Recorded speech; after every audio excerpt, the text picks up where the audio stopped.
সবার একটা না একটা সমস্যাই আছে, টাকা নেই, চাকরি নেই, ভবিষ্যৎ অনিশ্চিত। কিন্তু এই ভিডিওটা তোমার জীবনের টার্নিং পয়েন্ট হতে পারে। আজকে আমি বলবো এমন 3টা সহজ উপায় যেগুলা দিয়েই হাজার মানুষ আজ ধনী। উপায় নম্বর 1, ঝালমুড়ি বিক্রি করে লক্ষ টাকার ব্যবসা। ঠিক শুনছো, ভালো লোকেশন, পরিষ্কার পরিবেশ আর ইউনিক প্যাকেজিং, এই 3টা মিলে ঝালমুড়ি এখন স্ট্রিট ফুড বিজনেসের রাজা।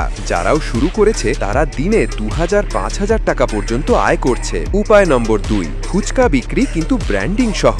আজকাল ফুচকা মানেই শুধু রাস্তার খাবার না, নিজের ব্র্যান্ড, ইউনিফর্ম, ভালো হাইজিন, এইসব নিয়ে একজন ফুচকা বিক্রেতা এখন ইনস্টাগ্রামে ভাইরাল হয়ে লাখ টাকা ইনকাম করছে। উপায় নম্বর 3, ছোট্ট চায়ের দোকান কিন্তু স্মার্ট উপায়ে। চায়ের সাথে অফার করো টোস্ট, মোবাইল চার্জিং আর একটু আরামদায়ক বসার ব্যবস্থা। দিনে 300-500 কাপ বিক্রি হলে মাসে 50,000 থেকে 1 লাখ আয় সম্ভব। এই ভিডিও যদি তোমার চোখ খুলে দেয় তাহলে কমেন্টে লেখো পার্ট 2 চাই। আর ভাই, দেরি না করে আজই কিছু একটা শুরু করো। সাবস্ক্রাইব করলে আর এমন ভিডিও মিস করবা না।